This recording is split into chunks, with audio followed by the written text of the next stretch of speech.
जब भी आपको ऐसे एवरेज का सवाल पूछा जाए कि एक कक्षा में 25 विद्यार्थियों का औसत 50 केजी है, यदि अध्यापक को भी शामिल कर लिया जाता है तो औसत में 1 बढ़ जाता है, तो अध्यापक का भार ज्ञात करें। तो ऐसे गुना मत कीजिए कि हाँ 25 गुने 50 और उसके बाद 26 गुने 51, ऐसे मत कीजिए। शॉर्टकट यही होता है कि बढ़ा के पहले 25 व्यक्तियों का औसत कितना था, 50 था। अब कितना आदमी हो गया अध्यापक को शामिल करने पर, यानी 26 हो गया। तो औसत बढ़ा कितना, 1 बढ़ा। तो डायरेक्ट गुना कर लेंगे 26 गुना 1, औसत जितना बढ़ेगा उतने में गुना कर लेंगे, इसी 50 को इसी में जोड़ देंगे तो अध्यापक का वजन निकल जाएगा, यानी 26 कितना यहाँ 50 हो जाएगा, यानी 76 केजी, 76 केजी हो जाएंगे। आप लोग ऐसे मत कीजिए कि 25 गुने 50 कीजिए और उसके बाद 26 गुने 51, ऐसे करके मत घटाइए। शॉर्टकट यही होता है कि जितना व्यक्ति यानी 26 व्यक्ति 25 व्यक्ति पहले था वो अध्यापक शामिल हो गए, यानी 26 हो गए। उसके बाद औसत 1 बढ़ा तो गुना कर देंगे 26 गुने 1, आप इसी 50 औसत को 50 को जोड़ देंगे, यानी 26 से कम 26 या 50, यानी 76 केजी के थे। ये बल्लेबाज वाला सवाल भी एग्जाम में बार बार पूछे जा रहे हैं। जैसे कि एक बल्लेबाज 17वीं पारी में 87 रन बनाता है और इस प्रकार उसका औसत रन 3 बढ़ जाता है, तो बताएं कि 17वीं पारी के बाद उसका औसत रन क्या हो।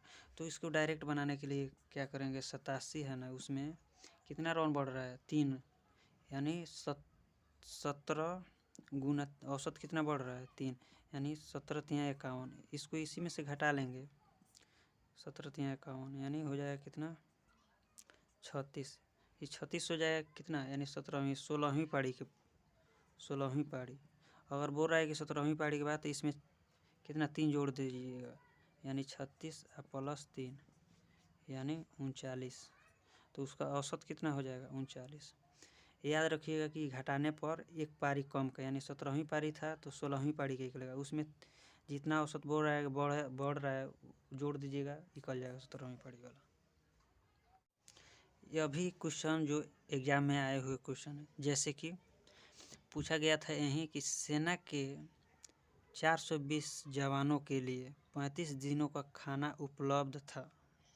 5 दिन के बाद 210 जवान और शामिल हो गए, तो अब यह खाना कितने दिनों तक चलेगा। तो आप लोग डायरेक्ट ऐसा मत कीजिए कि पूरा गुना कीजिए, यानी 420 कीजिएगा पहले, 420 गुने, यानी 35 दिनों का खाना उपलब्ध था 5 दिन बाद, यानी 5 दिन ख़त्म हो गया तो कितना बचा, यानी 30 दिन, 30 दिन बचा, यानी 35 दिनों का खाना था, 5 दिन बाद कह रहा है, तो 5 दिन के बाद बचेगा कितना, यानी 30 दिन का खाना बचेगा। और उसके बाद पहले 420 जवान थे, अब 210 जवान और आ गए, यानी हो जाएगा कितना, ये हो जाएगा 3, ये हो जाएगा 4 2 6, यानी कट जाएगा, इससे काटेंगे 3 दूना 6, 3 एकम 3, यानी 21 दूना 42, यानी अब चलेगा 20 दिनों तक।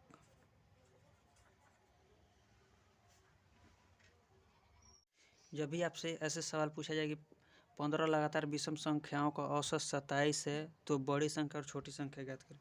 मान लीजिए कि 15 विषम संख्याओं का औसत कितना दिया है, 27, तो इसी में से घटाना है, इसी में से जोड़ना है। जैसे मान लीजिए 15 पूछ रहा है, तो छोटी अगर पूछे तो 27 माइनस कितना है, 15 में से 1 घटा लेंगे, यानी 14 घटा लीजिएगा, 1 कम करके, तो निकल जाएगा 3, यानी 13 छोटी संख्या हो जाएगा। अब बड़ी संख्या पूछे तो इसी 27 में यही 14 जोड़ देंगे, तो कितना है, 7 4 11, ये यानी 41। बड़ी संख्या 41 और छोटी संख्या 13।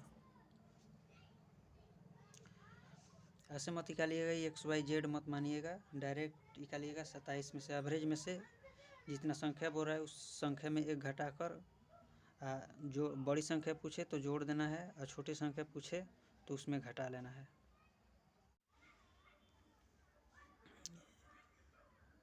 जैसे कि ये सवाल है, एक मोबाइल की कीमत में 25% वृद्धि हुई, वास्तविक कीमत पर लाने के लिए कीमत को कितना प्रतिशत कम किया जाना चाहिए।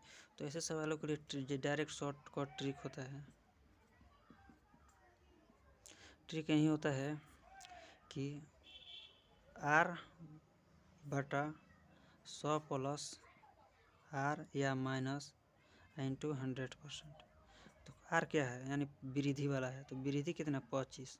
अब बोल रहा है कि वृद्धि हुआ वास्तविक लाने के, तो वृद्धि कितना, यानी हम बोल दिए कि प्लस वृद्धि होगा तो प्लस 125 हो जाएगा। 100 प्लस R इंटू 100%, तो 25 सवा 100 इसे कटाएंगे तो कितना 5 दूना 10 यानी 20%।